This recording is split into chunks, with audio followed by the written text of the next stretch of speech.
Good morning, अस्सलाम वालेकुम। Rising Pakistan में आपको कहेंगे खुश आमदीद। मेरे साथ हैं मोहम्मद शोएब, मेरे साथ है सबीन फारूक। राइजिंग पाकिस्तान में आपको कहेंगे खुश आमदीद। क्या मौसम है आज, क्या एनर्जी है आज। लगता है बड़ा मंडे रेस्ट को की है, एनर्जी होनी लगता है चाहिए। बड़ा रेस्ट की है। एक हाँ, लंबे weekend में rest रेस्ट की के है। बाद वीकेंड लंबा हो गया ना, हाँ, लॉन्ग वीकेंड yes. जिस तरह से होता है।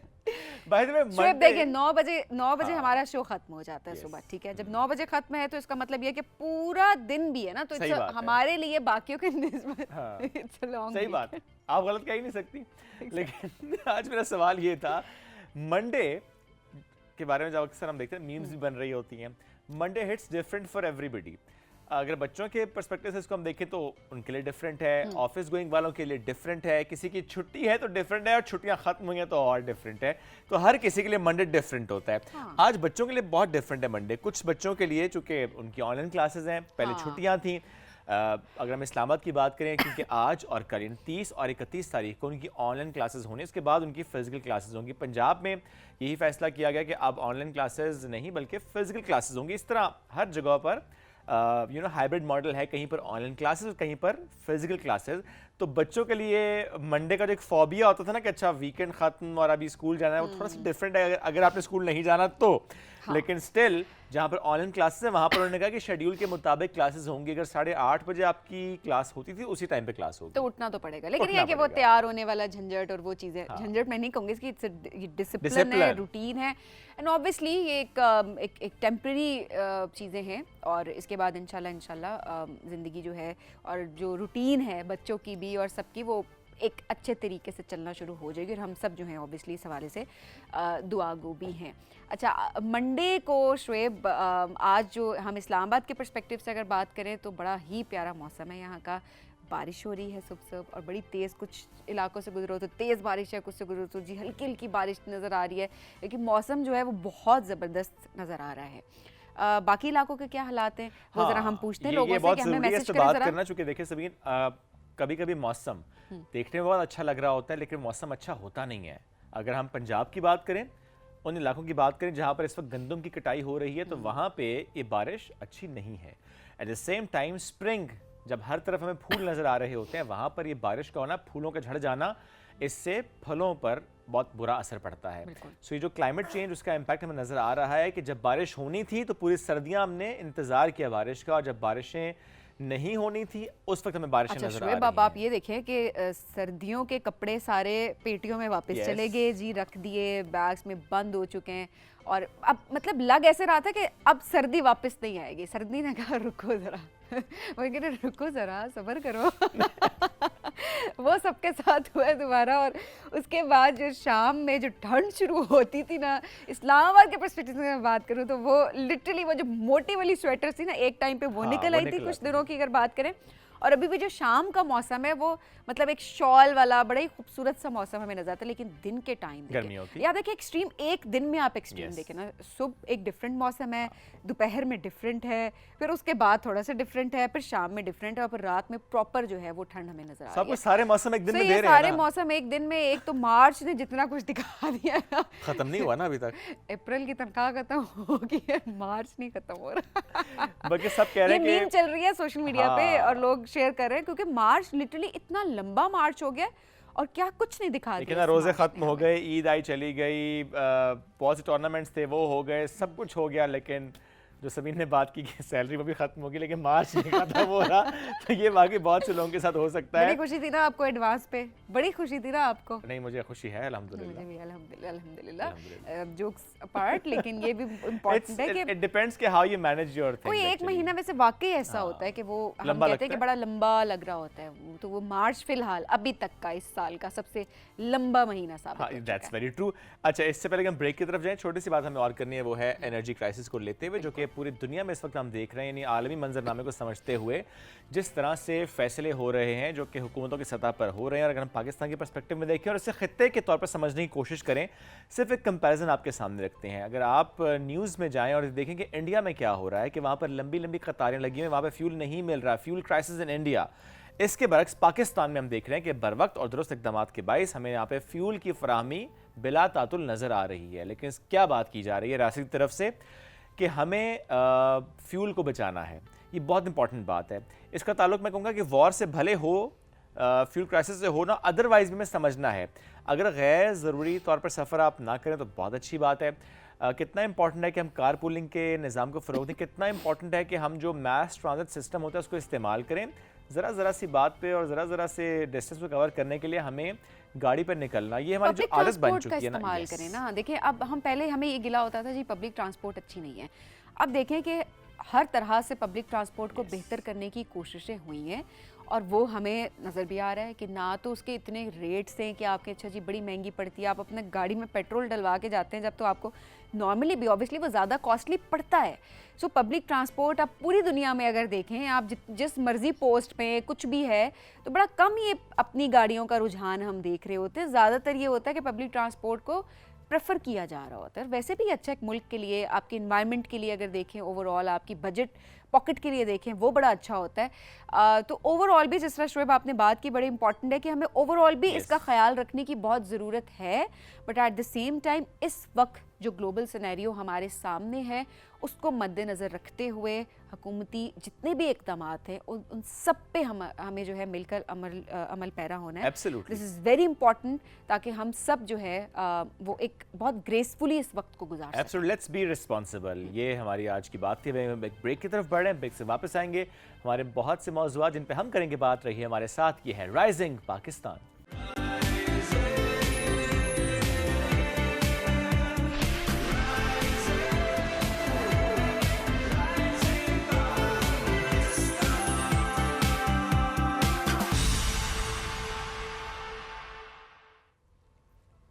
Welcome back. राइजिंग पाकिस्तान में एक बार फिर कहते हैं खुश आमदीद। आजकल हम देखते हैं कि एंटरप्रेन्योरशिप, इसका बहुत ज़्यादा कल्चर है, बहुत ज़्यादा इस पर बात हो रही होती है। हमें बहुत से सक्सेसफुल एंटरप्रेन्योर्स नज़र आ रहे होते हैं, अपना रास्ता हमवार किया और बहुत से लोगों के लिए रास्ता आसान कर रहे होते हैं। फ्रीलांसिंग, उसकी ट्रेनिंग, उसमें हम देखते हैं कि बहुत सी डायमेंशंस हैं। डिजिटल मार्केटिंग है, उसमें भी कई सारी जहतें जिसको लोग एक्सप्लोर कर रहे होते हैं, अपने लिए रास्ते तलाश कर रहे होते हैं। इसमें बहुत इंपॉर्टेंट ये होता है कि आप ये समझें कि आपका अपना इंटरेस्ट, आपका अपना एप्टीट्यूड क्या है, प्लस उसे अलाइन करना है मार्केट की रिक्वायरमेंट के साथ। यानी सिर्फ ये नहीं कि अच्छा फलां को देखा कि वो कामयाब हो गया, उसने ये स्किल सीखी थी तो मैं भी वही कर लूं। ज़्यादातर वैसे यही होता है कि अच्छा स्कोप इस चीज़ का है, मैं इसी में बस आगे बढ़ूँ। ठीक है, scope is important, but at the same time अगर आपका रुझान नहीं है उस तरफ, इंटरेस्ट ही नहीं है, आपका दिल नहीं करता वो काम करने का और ज़बरदस्ती उठते हैं और आप सीखना शुरू करते हैं, दिल का मसला है तो उसके बाद जाहिर सी बात है तब तो खैर सारे काम बड़े मुश्किल हो जाते हैं। चलें जी, एक ऐसी शख्सियत से आपकी मुलाकात करवाएंगे जो कि गोल सेट करने में नौजवानों को हेल्प करते हैं। एट द सेम टाइम अपने पैरों पर नौजवान किस तरह से खड़े हो सकते हैं, उस हवाले से भी उनको बहुत ज़बरदस्त ट्रेनिंग देते हैं। और जो हम सोशल मीडिया की बात करते हैं ना, तो सोशल मीडिया का बहुत मुस्बत इस्तेमाल करते हैं। और ये अच्छी बात है कि स्पेसिफिकली जब हम रीजनल लैंग्वेजेस की बात करते हैं उस पर भी उन्होंने काम किया। यानी अगर खुद ताल्लुक उनका जनूबी पंजाब से है तो उन्होंने कहा कि जो कि पूरी बेल्ट है, लोग सराइकी समझते हैं, बोलते हैं, बहुत मीठी ज़बान है, उसमें कंटेंट बनाना, तो सराइकी में भी और उर्दू में भी कंटेंट बनाते हैं, गाइड करते हैं। बहुत से अब तो उनके सेटअप से जहाँ पर वो लोगों को ट्रेन करें, not just physical but online भी। मोहम्मद इम्तियाज़ सैफुल्लाह, उनसे आपकी मुलाकात कराते हैं। अस्सलाम वालेकुम जी, कैसे हैं? जी वालेकुम सलाम, कैसे हैं आप? अल्हम्दुलिल्लाह बिल्कुल ठीक। 2017 में आपने सफ़र का आगाज़ किया। 2017 में आगाज़ किया। उस वक्त ये अंडरस्टैंडिंग कैसे डेवलप हुई कि अच्छा इसका फ्यूचर होगा, इसकी नीड होगी कि मुझे इस तरफ आना है, फ्रीलांसिंग है, स्पेसिफिकली इन डिजिटल मार्केटिंग? देखिए, मेरा ताल्लुक तो जनूबी पंजाब से है, बिलो द बेल्ट एरिया है, सराइकी वसाइल नहीं है। तो मैं स्टूडेंट लाइफ में, स्ट्रगलिंग लाइफ में, आपने भी किया होगा, बिल्कुल ऐसे मैं यूनिवर्सिटी लाइफ में होम ट्यूशन पढ़ाता था। सही है। वहाँ पे मुझे एक बंदा मिला मेरे जैसा, जिसने कहा भाई आप ना IT की तरफ आओ, इंटरनेट का ज़माना। तो मैंने एक स्किल सीख ली, वेब डिज़ाइनिंग। ठीक है। तो एक आध प्रोफाइल बना ली। मुझे पहला ऑर्डर मिला $400 का। ओके। वो मुझे याद है, और मेरे क्लाइंट का नाम था फिल बुनर। ओके। जो मैं पूरा महीना होम ट्यूशन पढ़ा के 3-4 हज़ार पे मिलते थे, आना जाना सारा कुछ, वो मुझे $400 1 घंटे में मिल गए। वाओ। वहाँ से मैंने डिसाइड किया कि ये फील्ड है जिसमें मैं निकल सकता हूँ। ओके। फिर अगला फेज़ था कि आपको इसमें कोई हेल्प नहीं करता। 2016-17 की बात है, तो इतने वसाइल भी नहीं थे, सोशल मीडिया पे भी इतनी चीज़ें नहीं होती थी। फिर मैंने बड़ी स्ट्रगल की, कोशिश की, इसमें अपना नाम बनाया। फिर मुझे लगा कि इसको आसान करना चाहिए। जो प्रॉब्लम मैंने फेस किया और ख़ासकर साउथ पंजाब में फेस किए, तो जो कुछ मैंने सीखा है सालों तक, अब वो हमने महीनों में कैसे डिलीवर करना है, फिर दिनों में कैसे डिलीवर करना है, वो आज चल रहा है अल्हम्दुलिल्लाह। ये देखें कि एक देहात से, गांव से लड़का जो यूनिवर्सिटी तक साइकिल तक सफ़र करता है, आज पाकिस्तान के नेशनल टीवी चैनल पे आप जैसे शख्सियत के सामने बैठा है, तो वो सिर्फ एक स्किल सेट है, उसके अलावा कोई पॉसिबल नहीं। ज़रूरी बात है कि किस तरीके से आप नौजवानों की ज़िंदगियाँ बदल रहे हैं, तो ये इंपॉर्टेंट चीज़ है और ये अचीवमेंट है जिसकी वजह से आप यहाँ पर हैं। और इस वक्त भी एक एजुकेशनल प्लेटफॉर्म बेसिकली हम इसको कहते हैं, जिसके थ्रू आप एजुकेट कर रहे हैं बाकी लोगों को भी। सोशल मीडिया, इस पर किस तरह से आना हुआ कि लोगों को कनेक्ट करूं, लोग किस तरह आपसे रब्ता करते हैं, और इस वक्त कितने नौजवानों की सोशल मीडिया के थ्रू आप ज़िंदगियाँ बदल चुके हैं? मैंने 2017 से जैसे अपना सेटअप का आगाज़ किया, 2021-22 तक मैंने जान लड़ाई, कोशिश की, स्किल था, सोशल मीडिया नहीं था। फिर मुझे मेरे छोटे भाई ने कहा कि आप ना सोशल मीडिया पे और लोगों को बताओ कि आप कैसे निकल के आए हो। ओके। अच्छा, उसकी तालीम भी इतनी नहीं है, मिडिल पास है। मशवरा उसका था, मशवरे की कदर की बात कर रहा हूँ। क्या बात। तो मैं ड्राइव कर रहा था, उसने मेरा मोबाइल उठाया, अपनी स्टोरी बताई। मैंने बताना शुरू किया, जी मैं इम्तियाज़ सैफुल्लाह हूँ, मैं ऑनलाइन स्किल सीखे फ्रीलांसर बना, आज मैं इस्लामाबाद में रहता हूँ, अच्छा लाइफस्टाइल है। वो मेरी वीडियो वायरल हो गई। उसके बाद ये बताया मैंने सराकी में, मैंने अपने लोगों को सराकी में बताया। सही। तो सराकी वैसे दिल ले लेते हैं, ये ज़ुबान ऐसी है जो सुनता है वो ठहर जाता है। नो डाउट, बहुत मीठी ज़ुबान। तो सराकी और स्किल, इन दोनों ने फिर जो मैंने 2021-22 तक जितने लोगों को ट्रेन किया, उसके बाद हज़ारों की तादाद में सोशल मीडिया की बात किया। क्या बात है। जो वेब डिज़ाइनिंग से आपने आगाज़ किया, फिर और कौन से स्किल्स आपने सीखे? और ये हम इसलिए भी सवाल रख रहे हैं ताकि लोग समझ भी सकें, किसी का अगर इंटरेस्ट है तो वो कैसे सीखे और कितना आसान होता है। यानी अब तो ज़रा यूट्यूब का दौर है, ट्यूटोरियल्स भी हैं, कोर्सेज़ भी हैं, फ्री कोर्सेज़ भी हैं, इदारे भी हैं, सारा कुछ है, सब कुछ है। लेकिन मैंने वेब डिज़ाइनिंग सीखी, फिर उसके बाद जिस चीज़ का स्कोप हुआ उसमें चलते गए। ई कॉमर्स सीखी, ऐप डेवलपमेंट सीखी, लेकिन आजकल जो चीज़ चल रही है वो है कंटेंट क्रिएशन और डिजिटल मार्केटिंग। कंटेंट क्रिएशन और डिजिटल मार्केटिंग, और इसको आसान आके किया है आपके एआई ने। तो आजकल वो मैं कहता हूँ वो फ़र्क ख़त्म हो गया है जी, ये पढ़े लिखे हैं, ये अनपढ़ हैं।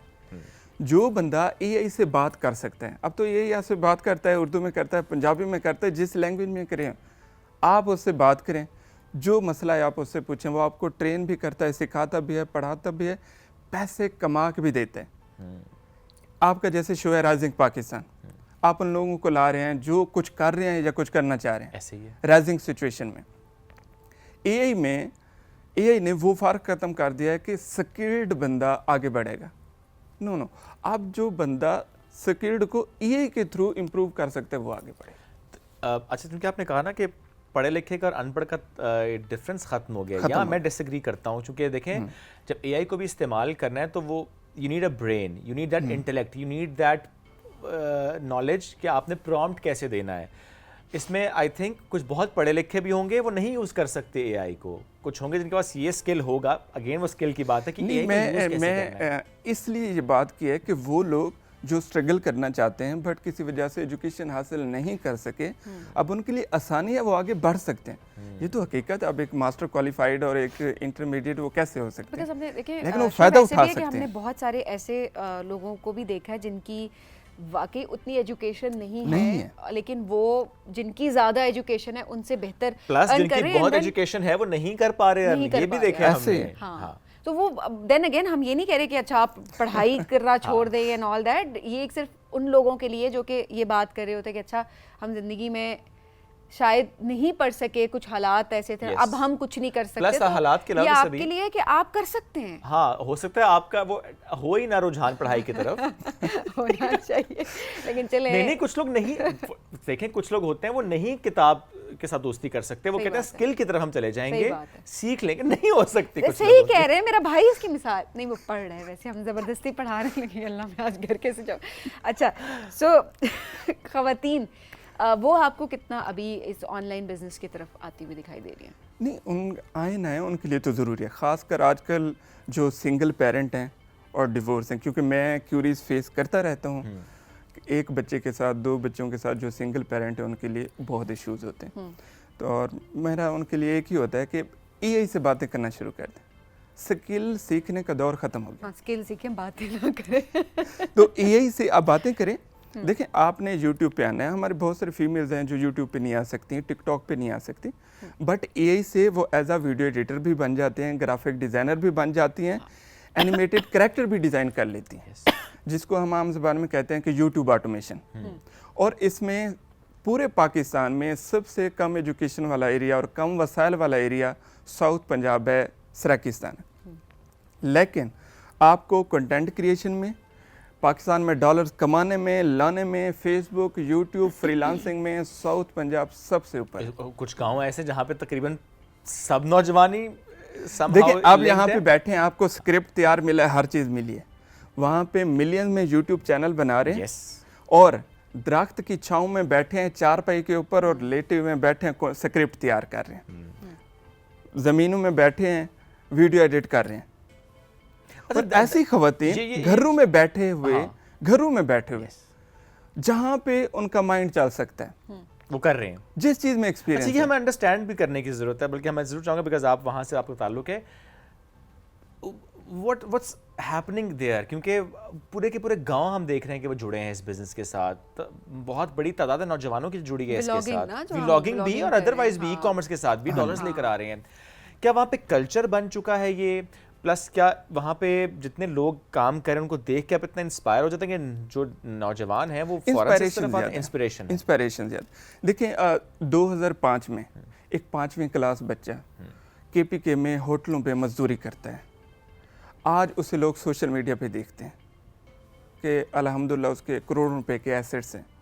वो जो मेरी बस्ती है, वो इलाका है, वो कहते हैं इसको पकड़ो, ये जो कहता है वो करो। वो एक बिलीव होता है, एक होता है आप पढ़ा रहे होते हैं, एक होता है बिलीव होता है। उनकी आंखों के सामने चेंज हुआ है।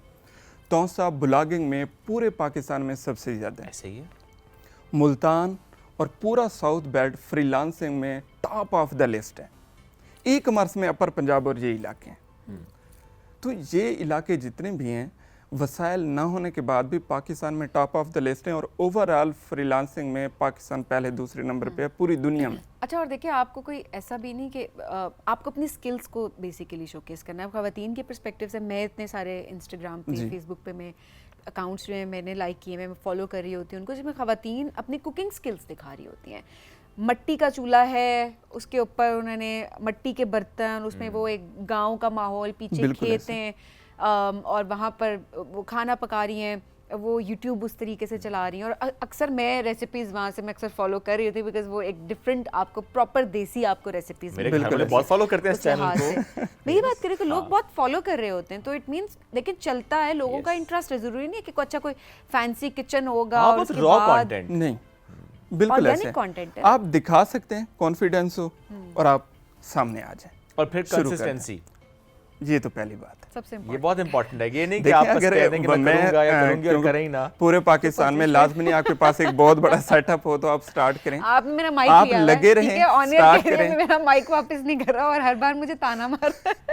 ये तुमने YouTube 6 महीने से कह रही है मैं स्टार्ट करूंगी। मैंने माइक दिया था, 2 महीने माइक पड़ा रहा, इसके पास इसने काम नहीं किया, फिर मैंने ले लिया वापस। मेरे पास पूरा रमजान था, मैंने काम करना था और मैंने इस शख्स को कहा कि मेरा माइक मुझे वापस कर दो। इसने मेरा माइक वापस नहीं किया। सिर्फ पूरा रमजान इसमें एक बंदा और भी है जो जिम्मेदार है इसका, जिसने माइक आप तक पहुंचाना था। इफ्तारियों में मैंने इतने अच्छे रेसिपीज बनाई और मैंने कहा मैं सब कुछ रिकॉर्ड करूंगी because I am a really good chef, but I have become a really good chef. लेकिन ये आपकी कमजोरी, मेरे हथे जो भी चढ़ा है, पढ़ा लिखा अनपढ़, इस टाइम वो सोशल मीडिया पे और कुछ ना कुछ कर रहे हैं। तो आपके साथ इतने टैलेंटेड साथी हैं, आपने उन्हें साइड पे। मैं खुद नहीं कुछ कर रहा, मैंने उसे क्या करने देना।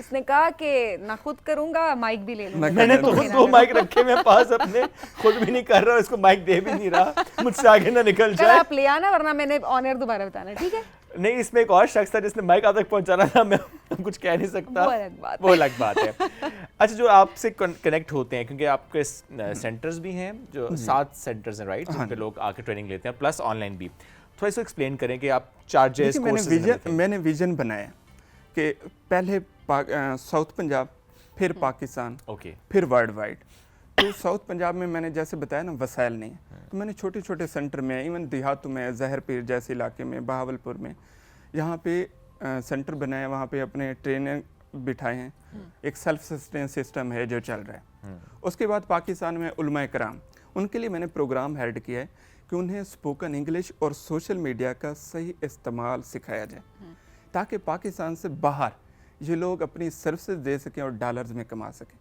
अल्हम्दुलिल्लाह 2000 प्लस पाकिस्तानी उलमा कराम और हाफिज कुरान इस वक्त अपनी ऑनलाइन कुरान अकेडमी चला रहे हैं। माशाल्लाह, देखिए आप, ये कितना ज़रूरी था कि अंडरस्टैंड किया गया कि अच्छा वो जो एक स्किल है उनमें, वो उसको अर्निंग का जरिया बना सकें। आपने बड़ा अच्छा कहा। ये देखें, ये इशू होता है कि वो सैलरीज का या फॉर दैट मैटर उस तरह से वो कमाई नहीं होती। जब आप उसको अंडरस्टैंड करते हैं कि नहीं, दैट्स हाउ मैं दुनिया से कनेक्ट होकर अपने स्किल के थ्रू मैं अर्न भी कर सकता हूँ और दिन की खिदमत भी। मेरे साथ जुड़ा एक हाफिज कुरान कम से कम $1000 महीने का कमाता है। माशाल्लाह। अब देखें ना, पहले की जिंदगी में अब में कितना फर्क हो जाता है। अब थोड़ा सा ये भी बताएंगे, देखें चूंकि इतने अरसे से हम बातें तो सुनते आ रहे हैं, जो भी पंजाब में लोग इस तरीके से आगे बढ़ रहे हैं, एंटरप्रेन्योरशिप एंड एवरीथिंग, ओवरऑल जो इन्वायरमेंट है उसमें कितनी तब्दीली नज़र आई है कि पहले का माहौल और अब का माहौल? क्योंकि देखें, जब आप अर्न करते हैं, आपका पूरा इंफ्रास्ट्रक्चर जो आपके हद तक होता है, आप उसे डेवलप भी कर रहे होते हैं, उसका इम्पैक्ट आपकी अपनी फैमिली पे भी होता है, अपनी सोच पे भी होता है। आप बच्चों को बेहतर तौर पे पढ़ा सकते हैं, बेहतर तौर पे उनको जो भी उनके रिक्वायरमेंट होती है पूरी कर पा रहे होते हैं। कितना फ़र्क पड़ा है माहौल में ओवरऑल? देखें, पहले तो अब ज़मीन आसमान का फ़र्क है। हर बच्चा, इवन अगर मैट्रिक में इस वक्त पेपर चल रहे हैं, उनके पेरेंट्स लिंक्ड हैं, जिसके एग्ज़ाम ख़त्म होने वाले हैं, आप बताएं इस्लामाबाद भेजें, कहाँ पे भेजें? मैं कहता हूँ घर बैठे सिखाएं, लेकिन करवाएं सही। देखिए, एक्सेप्टेंस भी आ गई है, अवेयरनेस भी है। पहले नहीं था। देखें, लड़कियों के पास मोबाइल होना एक गलत बात है। बहुत जगहों पे लड़कियां अर्न कर रही हैं और देहातों में अर्न कर रही हैं। बिल्कुल ऐसे ही। ये एक बहुत बड़ा चेंज है। मुल्तान की एक लड़की है, उस BZU में वो वैसे प्रोफेसर भी हैं, सही, तो लड़की है बस। तो उस लड़की ने पिछले साल हेयर ऑयल सेल करके 2.5 करोड़ की सेल जनरेट की है। अच्छा, घर बैठे। और उसके पास 10 लड़के हैं जो उसके अंडर काम करते हैं, और वो मेरे मुल्तान ब्रांच की स्टूडेंट है, एक छोटी सी, यूं समझ लें। कितना अरसा लगा सीखने में और फिर इसको एस्टैब्लिश करने में उनको? 2 से 3 महीने चाहिए, वही चाहिए कंसिस्टेंसी। ओके, आप 1 महीना बैठ के कर लें तो आप अगले महीने में काम कर रहे होते हैं। ओके, तो क्या जब भी कोई आपसे कनेक्ट होता है, आप कुछ उनसे क्वेश्चनर शेयर करते हैं ताकि आपको अंडरस्टैंडिंग हो कि अच्छा ये ज़िंदगी में करना क्या चाहता है? क्योंकि देखें, हमारे यहाँ एक बड़ा मसला है कि आप किसी से पूछें कि क्या करना है, वो सिंपल कहिए पैसा कमाना है। ऐसे ही क्या करना है? देखिए, यूट्यूबर्स कुछ ऐसे हैं जिनको देखकर आज के जो हमारे नौजवान हैं, हमारे बच्चे, हमारे घर के आप बच्चों को अगर देखें, उनकी इंस्पिरेशन पूछें तो वो बने हुए। लेकिन हाँ, देखें, कुछ चीज़ें होती हैं जो कि आपको देखनी होती हैं कि वो एथिकली ठीक है नहीं है। घर के बच्चों का आपको एजुकेट भी करना है। इट्स नॉट जस्ट कि बच्चे जो है ना पैसे के पीछे, वो कहते हैं जी अच्छा फलाना तो पढ़ा हुआ भी नहीं है और वो यूट्यूब पे देखें वो कर रहा है और वो तो जी वो आपके नाम से है ना कि राइजिंग है या नेगेटिव वे में जा रहा है। हाँ, तो हमने राइजिंग को देखना है। पैसे के मामले में राइजिंग हमें पास सेट करना होता है ना, कंटेंट के मामले में नेगेटिव हमने पास सेट करना। देखिए, पहली बात है स्किल्ड। इंटरनेट, AI, इन वसाइल से आप फ़ायदा उठाएं, बट स्किल्ड पॉजिटिव वे में। अब ये है कि बच्चा स्टडी छोड़ दे, सारा कुछ छोड़ दे, यूट्यूब चैनल पे बैठ जाए, कैसे होगा? ये बड़ा ज़रूरी है कि सस्टेनेबल भी हो। सबसे ज़्यादा इस फील्ड में कामयाब होने वाला शख्स जो ग्रेजुएट है, जिसकी एजुकेशन अच्छी है, स्किल्स अच्छी हैं और अपने आप को अकॉर्डिंग टू स्किल अपग्रेड करता रहता है, वो सबसे ज़्यादा स्किलफुल है। अच्छा, इसमें एक तासुर और भी है कि फ्रीलांसिंग या for that matter digital marketing या जितने भी ये तरीक़ेकार हैं जिससे आप अर्निंग कर रहे हैं, ज़्यादातर लोग कहते हैं कि हमें पूरी पूरी रात जागना पड़ता है, क्योंकि ज़रा जिस मार्केट में आप काम कर रहे होते हैं फिर टाइम डिफरेंस भी होता है, इससे हेल्थ भी मुतासर होती है। नहीं, ऐसा नहीं है। देखिए, पूरी हो जाती है। नहीं, वैसे मैंने ज़्यादातर उन लोगों को रातों को जागते देखा है जो काम नहीं करते। ओके, काम करने वाले जागते हैं। आप स्मार्ट वे में वर्क करें। मैंने पहले कहा कि आपने स्किल के साथ वर्क करना है, बट स्मार्ट वे में वर्क करें। आपके एक अकाउंट है फाइवर का, आपको क्लाइंट आता है, ऑर्डर देता है, अब आपकी ट्यून बजी, आपको कॉल आती है, आप सो रहे हो तो उठ जाते हैं। इसी तरह ऑर्डर आता है, ट्यून बजते, आप क्लाइंट को डील करें, सो जाएं। उसने आपको 2 दिन का टाइम दिया है। अब लाजमी नहीं है कि आपने रात में बैठ के करना है, बट मेरे लिए पीसफुल ये होता है कि रात को कोई झंझट नहीं होता, कोई काम नहीं होता, कि डिस्टर्बेंस नहीं होती, तो एक पीसफुल इन्वायरमेंट बन जाता है कि आप रात को बैठ के काम करें, ना आपने कहीं जाना है ना आना है ना कोई। तो बाकी ज़रूरी नहीं है, ये कॉन्सेप्ट गलत है कि रात को बैठ के ही काम करना है। ओके अच्छा, फाइवर थोड़ा डाउन है इस वक्त या फॉर दैट में जितने प्लेटफॉर्म्स अपवर्क हैं जहाँ पर काम मिल रहा था, क्या उसका कोई जो लोग अपग्रेड नहीं हो रहे वो डाउन क्या डेड हो रहे हैं। ओके अपग्रेड मतलब अपने स्किल्स को अपग्रेड करना है ना। स्पेसिफिकली एआई से नहीं, अलाइन? मैं एआई के पर्सपेक्टिव से पूछ रही हूँ कि बिकॉज ऑब्वियसली अब एकदम से चेंज हो गया सब कुछ, आप सब जिस कुछ भी change हो फील्ड गया। की बात करें। देखिए अभी भी अपग्रेड ना किया तो अगले साल तक ये सारी फील्ड्स डेड हो जाएंगी। अपग्रेड से मुराद फिर अगेन जैसा सबीन ने कहा वो एआई ही है, एआई से अपने आप एआई को से अलाइन। जुड़ी हुई चीज़ें। ओके आप वीडियो एडिटिंग करते थे, आप वीडियो एडिटिंग की स्किल्स देते थे, अब आप वही वीडियो एडिटिंग करें बट एआई स्क्रिप्ट के साथ करें, क्योंकि सारे क्लाइंट्स वही मांग रहे हैं। अगर आप ऑलरेडी टिपिकल बैठे हुए हैं कि मैं अपने राइटर को कहूँगा वो कंटेंट राइट करेगा, वो उसे 2 दिन चाहिए, तो इस वे में कोई नहीं जाना चाहता। अच्छा, अब देखिए इवन फोटोग्राफी की अगर बात करें शुएब, अब प्रॉपर फोटोग्राफर्स जो हैं वो कोर्सेज वो कर रहे हैं अपने कि Yes. एआई को किस तरीके से इनकॉर्पोरेट, बिल्कुल और ऐसे। जिन्होंने क्लाइंट की किया रिक्वायरमेंट है ना। जिन्होंने किया है वो उसको प्रॉपरली उसको शोकेस कर रहे होते हैं, वो मार्केट कर रहे हैं कि हम एआई का यूज़ कर रहे हैं, वो मेंशन करते हैं। क्योंकि अक्सर ये होता है ना, एआई का इस्तेमाल आपने किसी भी चीज़ में कर दिया तो जी आर्टिफिशियल हो गया, एआई हो गया, ये वो नेगेटिव सेंस में Negative भी फैलाया लोग जाता उसको है। ले रहे होते हैं। लेकिन बड़ा प्राउडली अब नहीं, फोटोग्राफर्स अब तो क्लाइंट कहते हैं ना कि मुझे एक अच्छे प्रॉम्प्ट के साथ ये चाहिए। क्लाइंट क्या बेगम कह देती है मेरी तस्वीर भेज रही हूँ, उसको बैकग्राउंड चेंज कर दो, कल रात हुआ मेरे साथ ऐसे ठीक है ना। करके सोया हूँ फिर मैं, तो ये हो जाता है। वक्त बड़ा मुख्तसर है। मैं छोटा सा एक सवाल और, जिंदगी का सबसे मुश्किल वक्त कौन सा था? जब पैसे नहीं होते और आप कुछ करना चाहते हैं। और वो आपके लिए कोई एक ऐसा कोई इंसिडेंट, कोई ऐसी चीज, मैंने यही सफ़र जब स्टार्ट किया, मेरा मसला ये था कि मेरे पास लैपटॉप नहीं था, मैं कंप्यूटर पे स्टार्ट किया हुआ था, तो सबसे औखा फैसला था और इसमें मेरे वालिदैन को क्रेडिट जाता है। अब ये बड़ी वालिदैन के लिए भी कीमती बात है और बच्चों के लिए भी कीमती बात है। मेरी वालिदा ने भैंस बेची उस वक्त 60 से 70 हज़ार की, और मुझे लैपटॉप लेके दिया। और जब मैंने लैपटॉप लिया, पूरी हमारे इलाके में बातें हुई कि भैंस बेच के दूध आता है, पूरा घर चलता था, लैपटॉप लेके दिया। और ये किस ईयर की बात है? ये 2016 की है। अच्छा। जब मैं Start कर रहे 2017 से तो मैं प्रोफेशनल वर्कर हूँ ना, और मैंने अपनी अम्मी से वादा किया था, मैंने कहा आप मुझे लैपटॉप ले दें, मैं इसमें पैसे आते हैं मैं आपको उम्रा करवाऊँगा। फिर मैंने अल्हम्दुलिल्लाह वो उम्रा करवाया। वालिदैन सेक्रीफाइस करें इस फील्ड के लिए, ये नहीं है कि बच्चा कह रहा है मुझे मोबाइल लेना है, मुझे बाइक लेनी है, उसके लिए सेक्रीफाइस कर रहे हैं तो वो नुकसान होते हैं। सही चीज़ के लिए वालिदैन सेक्रीफाइस करें, और करते आज भी। करें। बच्चे जो वालिदैन ने सेक्रीफाइस की है उसका रिजल्ट दें, फिर एक बंदे से पूरा एक ख़ानदान तब्दील होता है। बिल्कुल ऐसे, और वो पूरा खानदान क्या पूरी कम्युनिटी पे उसका एक इम्पैक्ट आता है। And that's how you grow and that's how you rise. और यही है हमारा प्रोग्राम भी कि हम सब ने मिलकर उठना है, मिलकर आगे बढ़ना है, और मिलकर आप ऊंचा एग्जाम्पल लेकर हैं चलना है। हमारे देखिए मेरे सामने। लिए कितना खुशी की बात है, मेरे वालिदैन देहातों में जाते थे, चारा काटते थे, वो भैंसें होती थी। आज वो इधर इस्लामाबाद में सुबह सुबह उठते हैं, नमाज़ पढ़ते हैं, जॉगिंग करते हैं। तो जस्ट एक डिसीजन और एक स्किल सेट से पूरी दुनिया ही चेंज होगी। एग्जैक्टली। वरना ऐसे करते करते पता नहीं कि हमारी कितनी नस्लें लग जाती। कोई एक मेंबर है जो कि आप कितनों की ज़िंदगियां बदल सकते हैं। देखिए वो सिर्फ आपकी ज़िंदगी नहीं जुड़ी हुई है, आपके साथ जितने भी लोग हैं, इतने रिश्ते हैं, उनकी ज़िंदगियां जुड़ी हुई हैं। फिर आपने अगर अपने आपकी लिए नहीं सोच करना होनी होता, चाहिए फिर सिर्फ। आपने अपने लिए नहीं करना, अपने साथ लोगों को जोड़ना होता ये भी बहुत इंपॉर्टेंट है कि देखें अपने ये नहीं कि साथ बस लोगों को आप जोड़ना सिर्फ होता है। कमाते रहें। आपकी जिम्मेदारी ये भी है कि आप अपने आसपास वालों को सिखाएं, उनको भी साथ ग्रो करवाएं, पाकिस्तान को साथ खड़ा करें। Absolutely, and that's how you are doing, और दैट्स हाउ बहुत से हमारे नौजवान जो कि इस तरीके से काम करें। We are so proud to have you. Thank you very much ji, साथ मौजूद हैं। इस तरीके से माशाल्लाह आप काम करें अपने लिए, अपनी कम्युनिटी के लिए, प्लस जो आपका एक गोल है कि पूरे पाकिस्तान को इसी तरह से आपने ऊपर लेकर चलना है। हम बढ़ेंगे अब एक ब्रेक के जाने, ब्रेक से वापस आएंगे, रहिए हमारे साथ। ये है राइजिंग पाकिस्तान।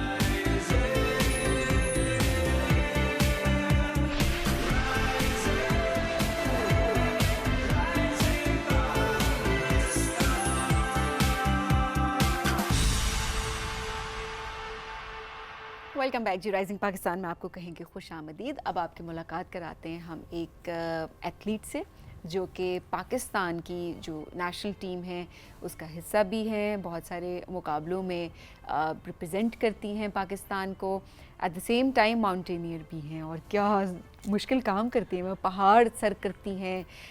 मुश्किल नाम है लेने की कोशिश करेंगे। अभी आपने मुझे बताया था कि शीन होता है, हाँ, ट्रिशमीर जो है वो उन्होंने सर की है, at the same time Barela, हाँ बेस कैंप ना, हाँ base camp and Barela ji, वो भी इन्होंने की है।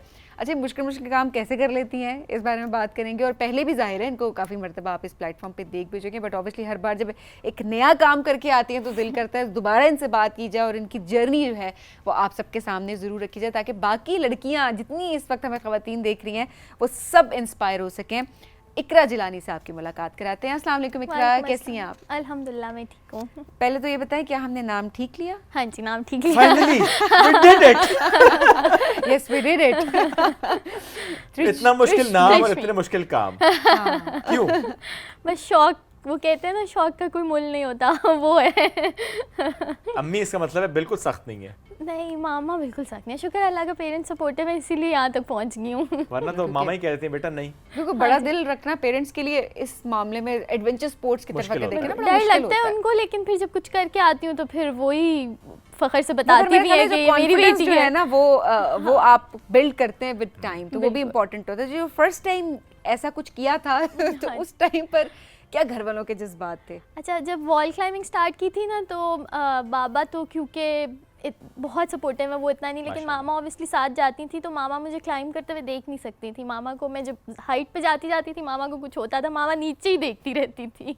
लेकिन ये है कि जब करना शुरू कर दिया, अवार्ड्स जीतना शुरू कर दिए, लोगों ने रिकग्नाइज करना शुरू कर दिया, तो ऑब्वियसली फिर वो खुश होती थी, पेरेंट्स दोनों ही खुश होते थे। और आई थिंक अब तो ऐसा है कि स्पेशली बेटियों के पर्सपेक्टिव से हम ये देखते भी हैं, पेरेंट्स में स्पेशली वालिद की तरफ से हम ये देखते हैं, ज़्यादा आ भी रहा होता है कि जब बेटी कुछ कर रही होती है तो बाप बहुत ज़्यादा खुश होते हैं, बहुत चैरिश करते हैं उस मोमेंट को।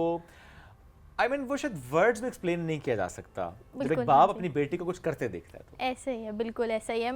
बाबा ने कभी मुझे वैसे इस तरह वर्ड्स में एक्सप्लेन नहीं किया, लेकिन वो कर भी नहीं सकते, लेकिन ये है कि उनके वो आप वाली बात उनके फेशियल एक्सप्रेशन से पता चल जाता है कि हाँ बिल्कुल एग्जैक्टली। तो बरीला मुश्किल थी या ट्रिशमीर का बेस कैंप? ट्रिशमीर बहुत मुश्किल थी। ओके, क्यों इतना मुश्किल था? ट्रिशमीर का आई थिंक हिंदू का रेंज में है, बहुत ड्राई था, गर्मी, सारा दिन हमने ट्रैक करना है, हमारे सर के ऊपर धूप तेज, और उसकी वजह से हम बहुत एग्जॉस्ट हो जाते थे। और ये all women expedition, all women expedition थी बिल्कुल, जिसमें पूरे पाकिस्तान से खवातीन बिल्कुल हाँ जी, ये KPCTA वालों ने ऑर्गेनाइज कराया था, और उन्होंने पूरे पाकिस्तान से डिफरेंट लोगों को सेलेक्ट करके उनका एक सब चले गए थे या कोई खातून बीच में रह भी गई? सब चले गए थे, खिंच टुड़ू के ले ही गए। वहां तक पहुंच के, क्योंकि वापसी का रास्ता भी नहीं एक तरह से होता ना, तो पहुंचना ही होता है। लोग कहते हैं जितना वापस जाना, चलो इतना कर लिया तो और भी थोड़ा वापस में भी उतनी हिम्मत लगनी है जितनी ऊपर जाने में लगनी है, तो एग्जैक्टली, तो वो भी जाहिर है इंपॉर्टेंट चीज होती है। अच्छा वैसे इकरा, क्योंकि पेरेंट्स ज़रूर सपोर्टिव होते हैं, ये भी इम्पॉर्टेंट चीज़ है, ट्रस्ट बिल्ड करने में टाइम लग रहा होता है, वो कॉन्फिडेंस देना होता है फैमिली को, बट वो पहला स्टेप लेना बड़ा मुश्किल होता है। वो आप ठीक है, वो तो डर के पर्सपेक्टिव से एक अलग बात है, but at the same time जिस तरह से कन्विंस करना फैमिली को बीइंग अ फीमेल, वो जाहिर है बहुत मुश्किल होता है। स्टीरियोटाइप्स को ब्रेक करना और फिर आगे बढ़ना, अब तो बहुत सारी चीज़ें आई एम श्योर आसान हो चुकी हैं, बट जब आपने स्टार्ट किया कि हर फैमिली में कोई एक होता है जो कि स्टेप लेता है और स्टीरियोटाइप्स ब्रेक करता है, आपके लिए कितना चैलेंजिंग था ये? मेरे लिए चैलेंजिंग इतना नहीं था, क्योंकि वही बात है कि सपोर्ट था, पता था कि ये शौक़ है। जब मैंने पहला ट्रैक करना था तो मैंने बस बताया कि इस तरह मेरा इरादा है, तो थोड़ा सा हुआ, डर लगा, थोड़े से क्वेश्चंस उठे कि कैसे, क्यों, कब, लेकिन फिर अल्हम्दुलिल्लाह उन्होंने कहा अच्छा चलो ठीक है, ओके, फिर करो, नहीं सुननी तो बस करो। हाँ, अब अगर इरादा कर लिया तो फिर अब कर लो। अच्छा इकरा, हम अक्सर ये बात करते हैं ना कि ख़वातीन के चैलेंजेस को लेते हुए, स्पेशली वर्क स्पेसेस में, अदरवाइज भी, क्या स्पोर्ट्स में, बिलखुसूस एडवेंचर स्पोर्ट्स में अब सेफ स्पेसेस हैं ख़वातीन के लिए, लड़कियों के लिए?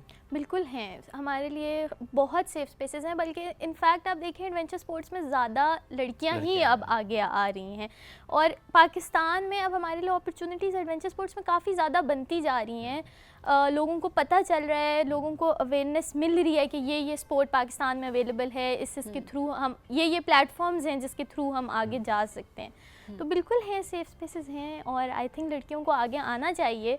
और अब तो इतना मतलब टाइम चेंज हो गया है ना, वो ज़माना तो नहीं रहा कि सिर्फ लड़कों ने ही कुछ करना है। ऐसा ही है। आप किससे इंस्पायर होती हैं? एडवेंचर स्पोर्ट्स में बात करें, ख़वातीन की बात करें, अब तो बहुत सारी ख़वातीन जो हैं, जिस तरह आपने भी जिक्र किया कि वो आगे मेरी बढ़ रही हैं। बिगेस्ट इंस्पायरेशन नाइला कियानी है। माशाल्लाह। एज अ पर्सन भी वो बहुत अच्छी No हैं doubt she is. और उनका काम, उनकी हिम्मत वो देख के बहुत हौसला अफजाई होती है। नो डाउट, जिस तरीके से वाकई उन्होंने, उनका आगाज इतना जबरदस्त था। बिल्कुल। आई स्टिल रिमेंबर कि उनका फोटोशूट शादी का हाँ उन्होंने जी, वहां से आगाज किया। एग्जैक्टली, हाँ जी। बेस कैंप से। और बेस I mean, कैंप से कोई बंदा सोच नहीं सकता कि डायरेक्ट ही K2 बेस कैंप से हम स्टार्ट करेंगे। And Exactly. She is doing wonders, माशाल्लाह माशाल्लाह। अल्लाह उनको अल्हम्दुलिल्लाह। सलामत रखे, इसी तरह से वो आगे बढ़ती रहे। आमीन, आमीन। और देखें, उन्होंने आपको इंस्पायर किया, आप और लोगों को इंस्पायर करें। That's how it is continuing बिल्कुल। एक्चुअली, कि आप लोगों को इंस्पायर कर रहे होते हैं।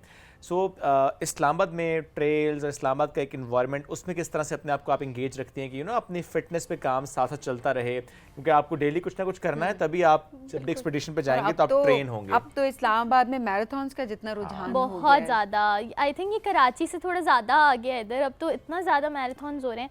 अच्छा, वैसे I personally haven't participated in any marathon till yet, लेकिन मेरा ये है कि मैं क्लाइंब कर लेती हूँ। इस्लामाबाद में रहते हुए इतनी अपॉर्चुनिटीज़ बिल्कुल ऐसे ही हमें है। मरगलास की वजह से मिल गई हैं कि हमारे पास पिचेस हैं जहाँ के हम क्लाइंब कर सकते हैं, हम जाके हाइक कर सकते हैं। इसके अलावा जो मेजर क्लब है, जो हमारी फेडरेशन एल्पाइन क्लब, वो इस्लामाबाद में स्पोर्ट्स कॉम्प्लेक्स के अंदर मौजूद है, जहाँ पे जाके हम ट्रेनिंग करते हैं। डेली ये है कि डेली क्लाइंबिंग नहीं, लेकिन मेरा ना कुछ daily हो जाता है। बिल्कुल जिम हो जाता है, रनिंग कर ली शाम में थोड़ी देर, और फिर एक्सपेडिशन के लिए जाने के लिए तो फिर बहुत ताकत मारनी पड़ती कोई है। ऐसा एक्सपेडिशन जो कि आपके माइंड में हो, that you want to do, भले भी प्लान ना हो हाँ जी। बट उसकी ख्वाहिश हो? बिल्कुल, मेरा I definitely want to go to K2। मुझे पाकिस्तान की पांचों पीक सर करनी है, इंशाल्लाह। And I am taking it slowly. मैं 5000, 6000, 7, फिर इंशाल्लाह 8000। टारगेट इज K2 बिल्कुल इन पाकिस्तान। पाकिस्तान की पांचों पीक्स इज माय टारगेट। और उसके लिए आपने क्या सेट किया हुआ है? What's next? उनके स्टेप बाय स्टेप है। देखो, अब 5000 कर लिया, अब ठीक है। इंशाल्लाह 6000 इंशाल्लाह। खुसरगंग का प्लान है, फिर 7000 करेंगे। Okay. I am taking it slow, मैं ज़्यादा रश नहीं कर रही, लेकिन इंशाल्लाह करूँगी ज़रूर। अच्छा, फिटनेस कैसे मेंटेन रखती हैं? क्या वेट का भी होता है इसके अंदर कोई ना कोई रोल? बहुत ज़्यादा वेट क्लाइंबिंग में, और ऑब्वियसली आपका वैसे ही वेट गेन हो जाए तो आपके स्टेमिना के ऊपर बहुत इफेक्ट आता है। तो ये है कि उसके लिए क्लीन ईटिंग, बस घर का खाना, ज़्यादा जंक पे फोकस नहीं करना। बाहर भी जाना है तो कोशिश करनी है कि कुछ ऐसा खाऊं कि जिससे ज़्यादा, लेकिन ये है कि मैं ज़्यादा डाइट कॉन्शियस नहीं हूँ। मैं बाहर का भी खाती हूँ मैं, लेकिन फिर उसको बर्न कर लेती हूँ।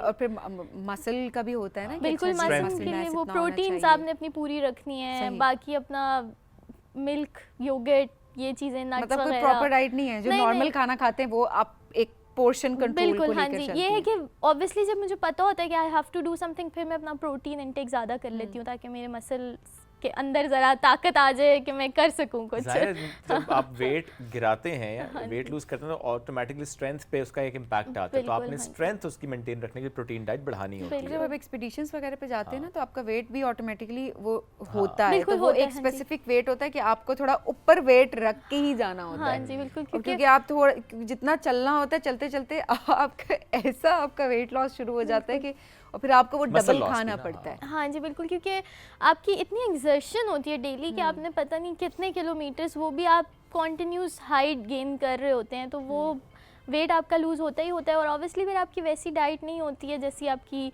मतलब सूप्स ले ली, इस तरह की चीज़ें ले ली, वहाँ पे ठंड है तो गर्म खा लिया, गर्मी है तो उस हिसाब से अपना हाइड्रेशन पूरी कर ली, हर चीज़ कर आई लिया। थिंक विद टाइम आपको अंदाजा हो भी जाता है, अपनी बॉडी को आप समझ जाते हैं कि अच्छा आपकी बॉडी की रिक्वायरमेंट क्या है। बिल्कुल, हाँ जी, आप ऐसे उसके ही है। अकॉर्डिंगली चलते हैं। फिर उसमें ये नहीं होता कि आप बिल्कुल कहें जी मैं बिरयानी नहीं खाऊंगा। आप खा लेते हैं थोड़ी सी बिरयानी, आपको पता है खाली कि खा लें, ज्यादा खा लें, इसमें कोई इनफैक्ट जब मतलब आप पोर्शन कंट्रोल करके खा लेना वो जरूरी। नहीं, बिरयानी as में I कैसे mentioned, control करें मैं portion? इतना डाइट कॉन्शियस नहीं हूँ, मैं सब मैं चीज़ें खा एक लेती हूँ। एथलीट को सुन रही थी उस दिन और बड़ी हैरान है मैं कि ऐसे भी लोग होते हैं दुनिया में। वो Okay. कहते हैं, नाम नहीं लूंगी, लेकिन वो कहते हैं जी मेरा तो पता नहीं कितने सालों से मेरा एक ही ब्रेकफास्ट है। उनका मैं बोरिंग। लिटरली मैं उसमें थोड़ी इनोवेशन कर लेता हूँ, मतलब जिस तरह मैं दिन में सिर्फ लंच में सिर्फ सैलड ही खाता हूँ और उस सैलड में मैं थोड़ी सी इनोवेशन कर लेता हूँ कि आज ये ऐड कर दिया, आज वो ऐड कर दिया। आई वाज लाइक क्यों अल्लाह ने इतनी सारी नेमतों से आपको नवाजा है, तो आप ठीक है आपकी चॉइस है, मैं वो नहीं कहती, लेकिन मुझे लगता है इस कल्चर को भी थोड़ा सा हमें डिस्करेज करना चाहिए, जहाँ पर आप जिस तरह प्रोटीन की आप बात करें ना जी, प्रोटीन शेक ही पीने, ये करना है वो करना है, लोगों ने बस कोई एक इंस्पिरेशन ली हुई होती है और बस उसी को लेके चल रहे होते हैं और कहीं ना कहीं उसके साइड इफेक्ट्स हो रहे होते हैं।